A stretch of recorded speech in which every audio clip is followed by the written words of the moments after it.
Alors je me suis mis un petit peu à l'abri parce qu'il y a beaucoup de vent. J'ai pas mon micro, donc j'espère que le son va être bon. Mais j'avais envie de faire une vidéo en ce jour de Pentecôte parce que c'est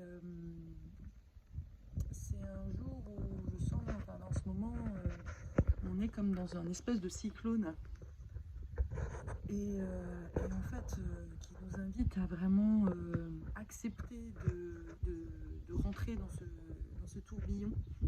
Ce tourbillon qui est assez vertigineux, qui nous fait remonter pas mal de peur, mais qui est là pour nous guérir le cœur. Alors, pour commencer, j'ai envie de poser les choses. Ça fait quoi en fait quand quand on n'est pas guéri avec le cœur?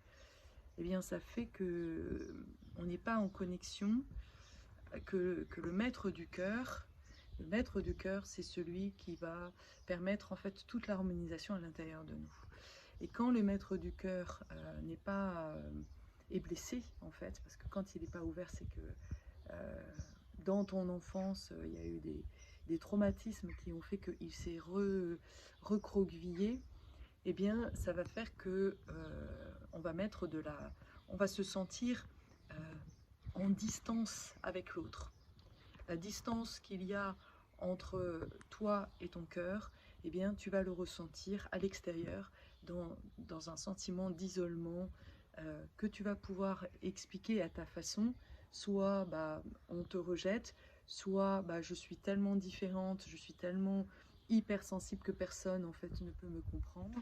Mais tout ça, finalement, ce n'est que ton enfant intérieur qui ne se sent pas entendu, qui ne se sent pas compris, qui a peur en fait du monde, qui a construit sa vision du monde comme étant un danger et dans lequel il n'a pas sa place. Et c'est super souffrant en fait d'avoir le cœur meurtri. Euh, Ça fait que on n'est pas en connexion avec le soi, on se cherche euh, et à la fois on est obligé d'avancer dans la vie. Et donc souvent, on va passer par ce sentiment Alors soit on va essayer de ressentir l'amour pour des personnes extérieures. Donc là, ça c'est les empathiques qui font ça. Les empathiques euh, ouvrent leur cœur pour les autres, se mettent au service des autres, se suradaptent pour les autres. Mais, mais ça doit passer par les autres. Toi, avec toi, il n'y a pas vraiment d'amour envers toi-même. Et donc, la conséquence de ça, c'est que va y avoir une quête de reconnaissance. Une quête de reconnaissance, mais qui est comme une quête perdue, en fait. Quoi que l'autre fasse, ça ne sera jamais assez, puisque le chemin, il n'est pas de toi envers l'autre, mais de toi à toi. Et ce que l'on vit en ce moment dans ce tourbillon nous amène vraiment, et là, pour nous amener à nous reconnecter avec notre cœur intérieur. Ça ne se passe plus à l'extérieur. Le temps du sacrifice, le temps de la petite fille qui est en quête en fait de reconnaissance à l'extérieur est fini. Le quête de l'amour extérieur ne te convient plus. Voilà, ça te paraît futile. Et donc là, tu es face à toi-même. Et c'est ce saut dans le vide, en fait, par rapport là où tu en es, en fait. Et c'est ce dans le vide, c'est vraiment un changement de paradigme parce que il faut quitter l'espoir d'être sauvé, d'avoir quelqu'un qui va venir à ta rescousse pour te prendre en main. Et l'ego va souvent en fait se manifester, trouver des subterfuges pour t'éviter en fait de faire ça, parce que c'est comme être face à soi-même et t'as l'impression que si tu fais ça, si tu plonges en fait dans ce paradigme que tu sautes, eh bien t'as l'impression de mourir.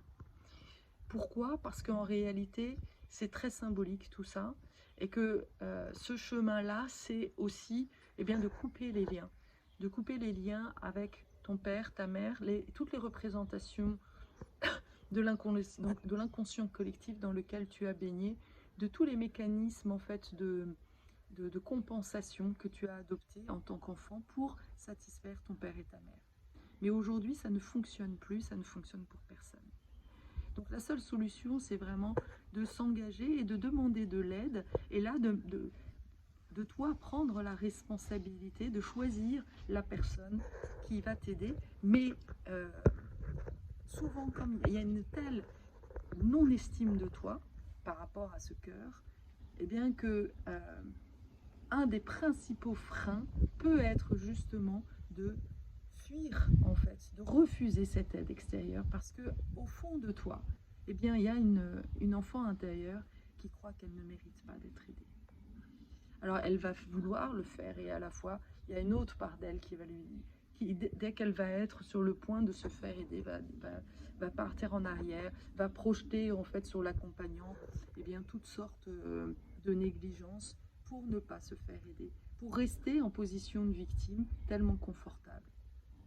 Parce que finalement, quitter ce monde de la victimisation, c'est quitter le monde de l'enfance insouciante, de l'enfance irresponsable, et de plonger vraiment dans la notion de responsabilisation, d'autonomie, et ça demande du courage.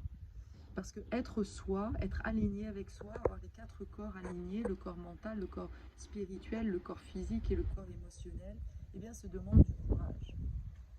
C'est pas évident en fait. Alors, souvent, un des mécanismes de l'ego, c'est de rester au monde imaginaire. Ah ouais, j'imagine, j'ai l'illusion en fait d'être supérieur, je suis mieux que personne, mais en réalité ma vie est tellement morne. Mais tout ça, rester dans cet imaginaire permet de ne pas revenir sur terre, de ne pas se confronter en fait à ces obstacles qui t'empêchent en réalité d'être en lien. Et ça te fait très souffrir en fait. Le fait de ne pas être en lien avec toi-même, et c'est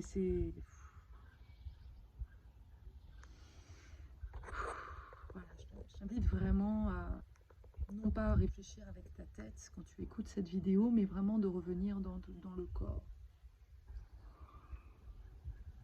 Et guérir son cœur, c'est vraiment revenir en amour pour soi. C'est le seul chemin en fait. C'est le seul chemin pour pouvoir être en lien avec les autres. En tous les cas, c'est vraiment le seul que j'ai pu trouver. J'ai mis plusieurs années en fait pour comprendre que le chemin du cœur, c'était le chemin en fait que l'humanité a à faire. Et si on est coupé en fait de notre cœur, ce n'est pas de notre faute. C'est parce que nos parents eux-mêmes étaient coupés, que l'humanité est coupée de son cœur, et que le temps est venu justement pour toi de faire ce chemin, d'apprendre à te rapprocher petit à petit de ce cœur, de cet espace tellement vibrant, tellement rayonnant, qui va justement rayonner à l'extérieur. Et ce qui fait que tu as l'impression d'être isolé, que tu as l'impression de ne pas avoir de surdoué autour de toi, c'est justement lié à ton cœur qui ne vibre pas, qui n'est pas ouvert. Et ça se passe au niveau du plexus solaire. Le plexus solaire, c'est l'espace, le plexus solaire, c'est là, hein. Le plexus solaire, c'est l'espace de la personnalité. Mais quand il est fermé, il va faire en sorte que on se retrouve toujours dans cette posture où on n'est pas à notre place. Et une fois que justement, on se redécouvre, on accepte en fait d'être qui on est, tout d'un coup, les choses s'ouvrent. Il y a comme une porte à ouvrir, et qui va faire que tu vas rayonner ta vibration, ta splendeur. Mais il faut que toi-même, tu reconnaisses ta propre splendeur. Et à ce moment-là, elle rayonne à l'extérieur de toi. Et tu vas voir que naturellement, en fait, si tu oses être toi-même, si tu oses rayonner de qui tu es, que tu oses faire les choses, décider d'aller dans les endroits qui te mettent en joie, si tu écoutes vraiment ton corps, tu vas voir que tu vas pouvoir trouver ces personnes-là. Mais si pour le moment tu as l'impression que tu n'es pas avec les bonnes personnes, que les personnes ne vibrent pas la même fréquence, ou que ça te demande beaucoup d'énergie, que ça te demande beaucoup d'efforts, c'est que à l'intérieur de toi, il y a comme un empêchement, il y a un barrage.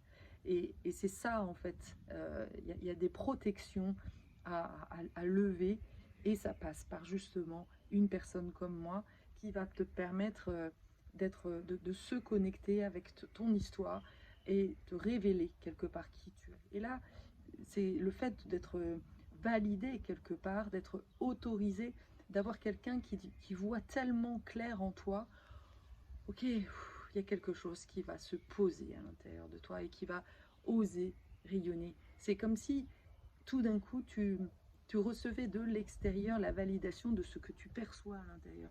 Mais être soi-même avec... Il y a une espèce de conflit souvent à l'intérieur de soi. Il y a une part qui se voit un peu supérieure et qui voit qu'elle perçoit des choses différentes. Et puis, il y en a une autre, souvent, une autre part qui est un espèce de tyran qui empêche cette part de rayonner parce qu'elle a peur. Elle a peur du retour de bâton, elle a peur de ne pas correspondre, elle a peur des conséquences.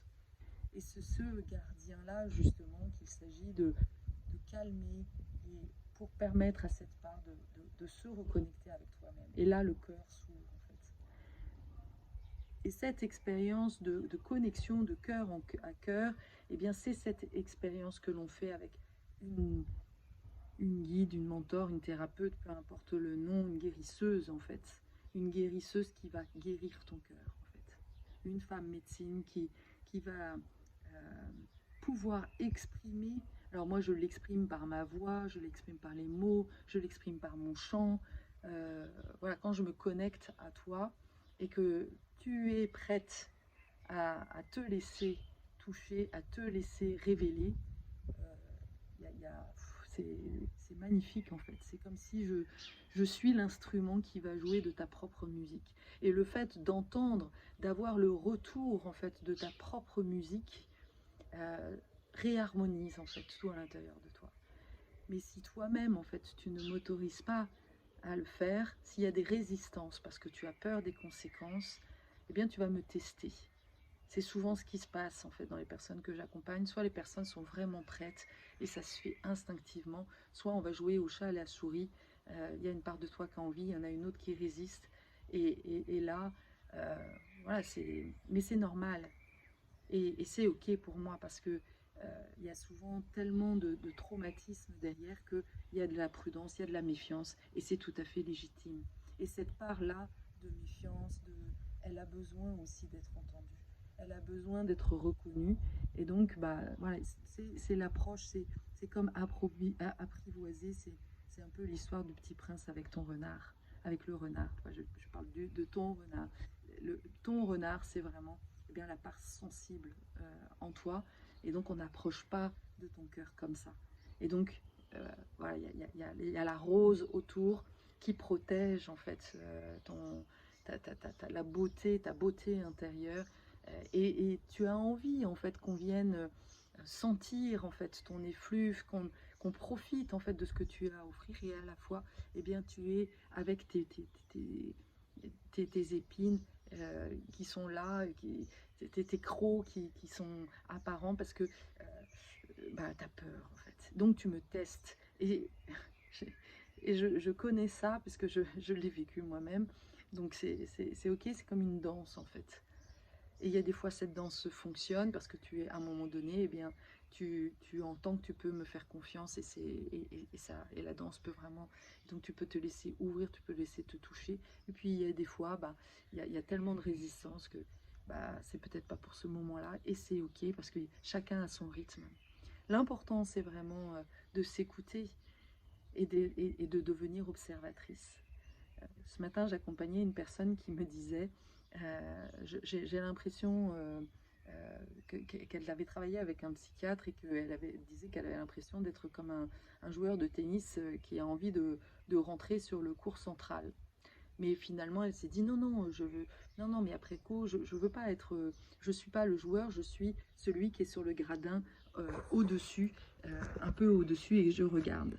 Et je lui disais, et si tu étais les deux? Alors là, tout d'un coup, elle me dit, mais ah non, mais je comprends pas.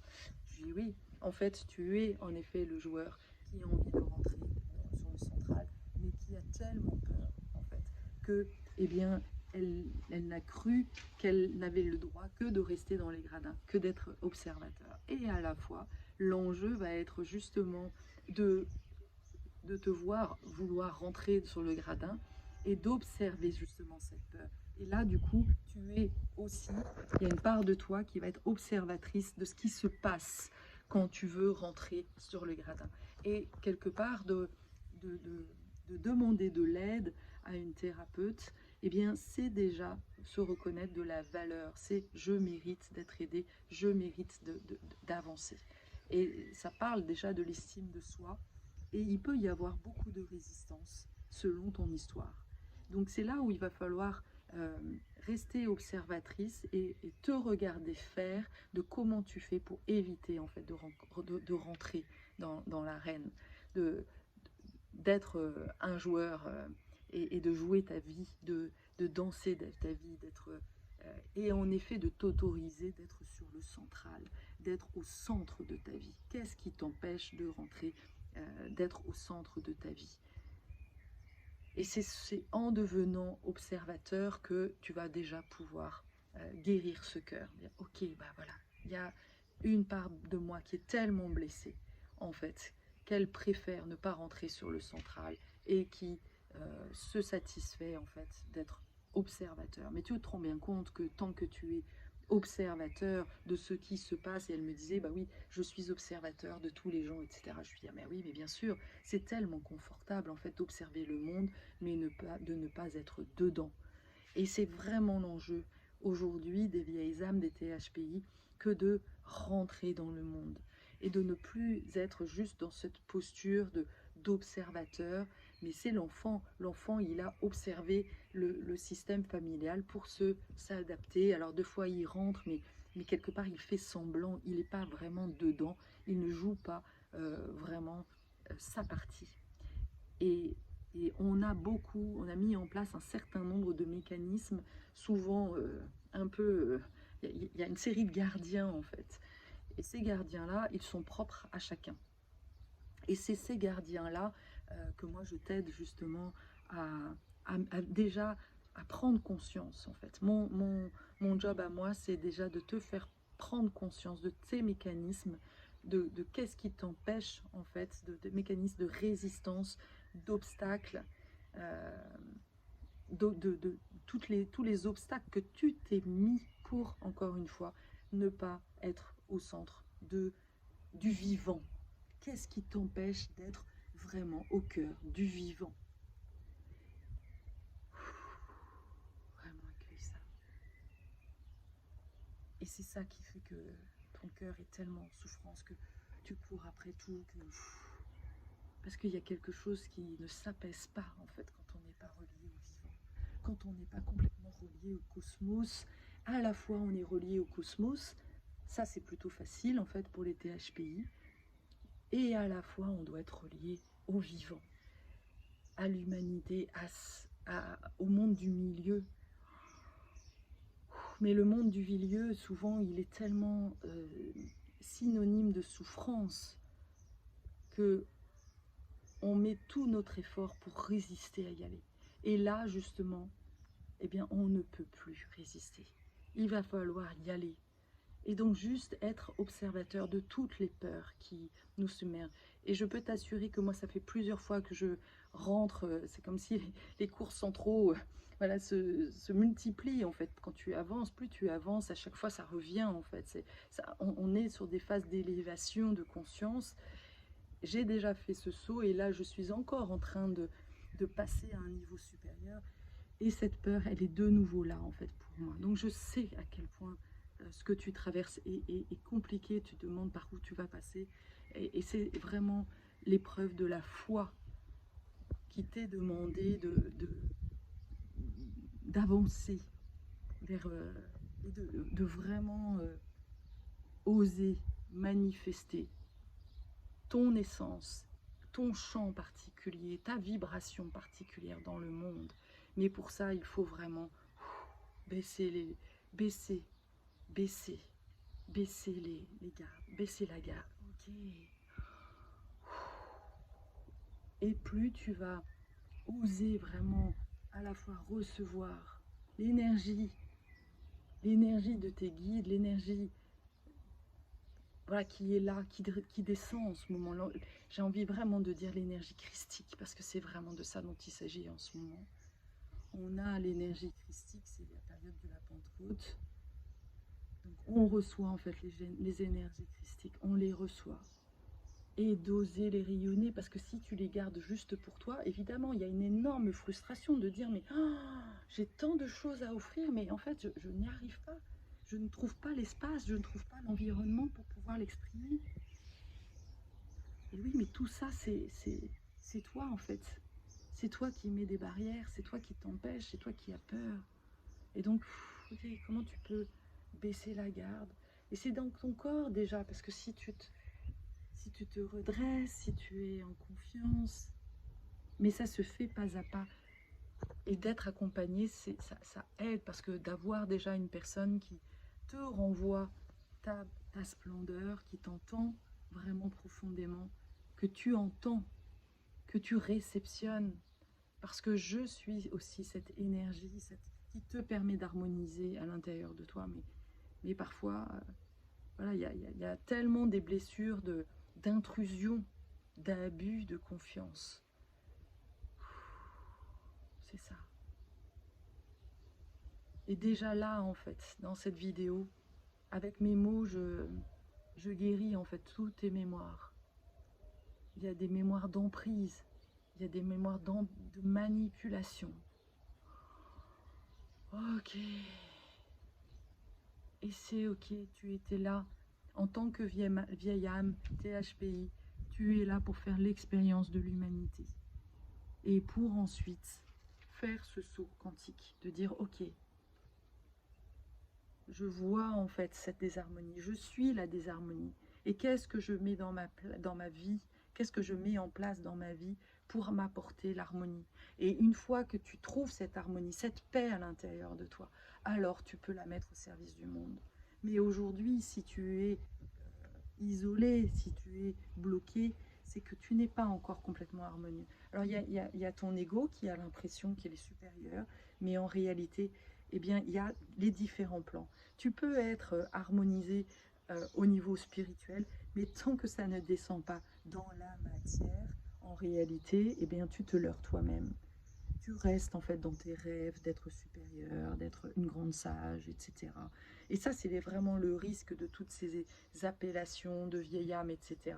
Parce qu'on se croit, ouais, on est en expansion, on se croit supérieur, mais on est comme tout le monde. Et pour moi, c'est vraiment le travail le plus difficile qui est, l'incarnation le plus difficile, parce qu'en réalité, tu morfles encore plus que les autres. Donc le travail, il est encore plus difficile pour toi. Il faut vraiment accepter ce travail. Et ce travail, il passe par le fait d'accepter l'aide extérieure et de faire preuve d'humilité. L'humilité, elle est là en fait. L'humilité de reconnaître que bah non, tu n'es pas là où tu croyais être. Et tu t'es leurré toi-même. Et ça, c'est difficile de descendre toi-même de ton propre estal. Ça, c'est vraiment compliqué. C'est l'ego. L'ego, il a conçu, il a construit des tas d'histoires en fait pour te faire croire que tu étais supérieur, pour justifier, pour ne pas que tu ressentes cette solitude, pour pas représenter, que tu ne ressentes pas en fait cette souffrance. Et c'est un gardien, et c'est ok. Et c'est ok. Et on lui dit merci. On lui dit merci en fait. On dit merci à tous tes gardiens qui t'ont protégé de souffrir trop, parce que sinon, eh bien, tu te tirais une balle ou tu partais en fait de ce monde.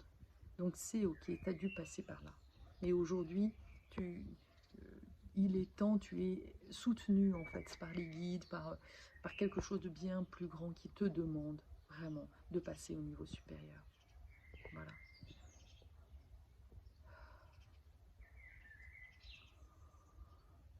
Aya, ouya,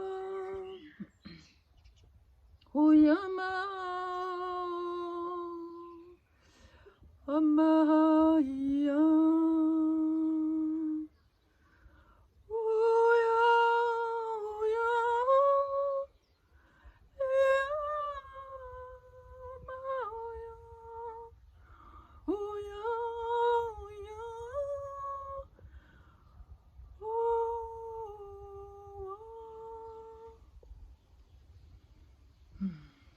Alors j'ai essayé, mais je ressens pas, ça passe pas là. Il y a trop de résistance. Et, et autant quand j'ai les personnes devant moi,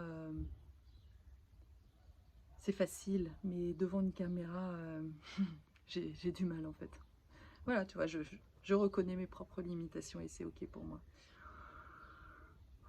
En tous les cas, je sais qu'il y a quand même beaucoup de choses qui sont passées là à travers cette vidéo.